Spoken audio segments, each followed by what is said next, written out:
राम राम सभी को। आज मैं आपको कामदा एकादशी की व्रत कथा और इसका महत्व बताऊंगी। एक बार एक राजा था, पुंडरीक नाम का राजा नागलोक में निवास करता था। उसके पास बहुत सारे गंधर्व और जो किन्नर थे वो उसके उसका दरबार है उससे भरा रहता था। एक बार एक ललित नाम का गंधर्व था, वो बहुत अच्छा है वो गाता था। तो उसने एक बार जब वो गा रहा था सभा में, तो उसका लय और ताल सुर सब बिगड़ने लगे क्योंकि उसकी अपनी पत्नी की याद उसे आने लगी।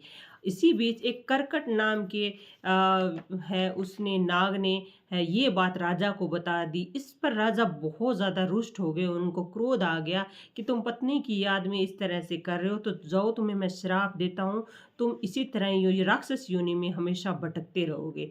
तो वो राक्षस योनि में हज़ारों साल तक भटकता रहा और उसकी पत्नी भी उसका अनुकरण करती रही। वो उसे देखकर बहुत ज़्यादा दुखी होने लगी कि अपने पति की इस दशा को मैं कैसे ठीक करूँ? तो उसमें एक विंध्य पर्वत नाम पर एक ऋषिमुख नाम के ऋषि थे, उनके पास वो गई और अपनी सारी बात है उनको बताई। तब उन्होंने बताया कि कामदा एकादशी चैत्र मास में आती है, अगर आप उसका व्रत करते हो और तो उसके पुण्य प्रभाव से आपका पति है वापिस वैसे ही गंधर्व योनि में आ जाएँगे और वो उसी तरह से हो जाएँगे जैसे वो पहले थे। तो इस व्रत को करने से उसकी जो राक्षस योनि है वो छूट गई, वो वापिस स्वरूप में आ गए। तो कभी-कभी छोटी-सी गलतियाँ होती है, उसकी वजह से इतने बड़े श्राप के कारण ये सब हो जाता है। तो आप अगर इस तरह से कामदा एकादशी का व्रत करते हैं, तो ये सभी पापों से मुक्त करने वाली होती है। भगवान विष्णु की इस दिन पूजा की जाती है।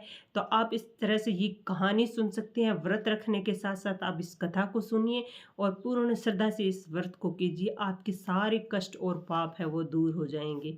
आप इस कहानी को शेयर भी कर दीजिए कि जो भी कामदा एकादशी का व्रत कहता है या इस कहानी को सुनने मात्र से आपके सारे कष्ट और पाप दूर होते हैं। वीडियो को लाइक, शेयर, सब्सक्राइब कीजिएगा। राम राम सभी को।